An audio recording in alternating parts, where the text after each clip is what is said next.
So, in today's episode, we will learn how to gain more assertiveness by doing the shadow work. You probably heard from martial arts teachers, taekwondo teachers, karate teachers, that in order for you to become more peaceful, you have to learn how to fight. A very quick story of mine. I once was attacked by a homeless in New York City, and that made me feel fear, something that I have never felt in my life. And I didn't like the feeling of being felt like I didn't know, I couldn't defend myself. So this feeling of helplessness is something that a lot of us have, and because of that, we tend to do things that we don't want to do. For example, most people have a tendency to people please in order to keep the peace. However, by doing that, they are only hurting themselves and benefiting the perpetrator. So how would you feel if you could actually speak what you need to speak and be understood and not have to people please? I'm sure that would be a game changer for a lot of the good girls or good boys that don't want to come across non-collaborative. But in our world, that is a skill that if you can master it, that will give you freedom in your actions, in your being, and it will also align closer to your values. So this way, you don't have to compromise your values. So I highly recommend that you watch my other video about shadow work just to get a little bit of a basic understanding of it. But to recap, I think what we learned is that perhaps you were raised in a family and you saw one of your parents be completely out of line and aggressive when it came to releasing some sort of distress. And perhaps they were, other than that, they were like the best people in the world and they were very attentive and loving towards you. So I'm not saying any of that to incriminate. But you saw that behavior and you told yourself that I will never be that aggressive with absolutely anyone. So you repressed this part into your shadow side. Now, we all have this aggressive side in our shadow side, all of us. And our job is to actually integrate the shadow with our egoic self, that we show it to people, or the higher self if you're not in your ego, which is wonderful. However, if you don't learn how to integrate your shadow with your higher self, then you lack the ability to say a simple thing as no.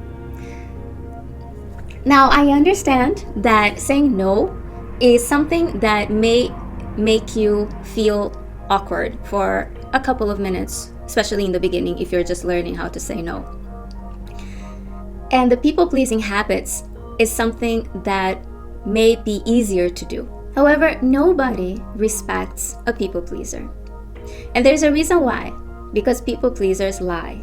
And at some point in life, if you want to be respected, or if you want to become a better leader, for example, of a team, or a parent, for example, then your people-pleasing habits will actually hurt your children, your teammates, and the people that are under you. Only because when you people-please, you are not only hurting yourself, but the ones under you. Because you're saying yes to someone else when you mean no. And the people that are around you now feel completely unsafe because you have this habit of doing that. And they feel unprotected. The last thing that I will leave you with is part of this work is actually learning to be okay in not being liked. Part of being a people pleaser is the fact that you are probably dependent on the validation of other people. Now, the danger of being in this situation of seeking for approval of others is that you're completely giving your personal power away. So how do you transform the situation? It's very simple, but not also, because it takes a little bit of stepping out of your comfort zone and feeling the uncomfort for some time. However, this discomfort will pay you so much, because when you stop seeking validation from the external source and you understand that the validation is only massaging your own ego, but it's not really massaging your higher self, you have to become really sure about what are your true core values, and are you truly willing to bend them in order to be validated by people that don't even align with your core values. And once you realize that most people's opinion is extremely changeable, understand that your addiction to validation, to instant gratification, is what holding you back, is what holding your personal power back. And when you learn that you are enough and you don't need someone else's validation, but you are acting and speaking and being from a place of alignment where it's authentic to your values and principles, and you are committed to be true to yourself, other people will respect that. First of all, because it's super hard to be that way in a world where most people please.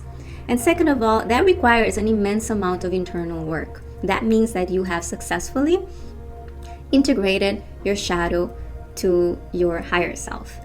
Now, that does not mean that life becomes easier. It does not mean that you don't face problems and adversity, but you become less afraid of adversity, and you understand that there are certain truths that needs to be spoken, and other people start actually relying on your leadership skills, on your voice, to speak up about problems that others cannot. So you become a helper in our society. And I have other humanitarian friends that have done their shadow work, and they're the ones speaking against a lot of the social problems out there. So we need more people to join that tribe, and that's the only reason why I hope this inspires you to do the same. Thanks.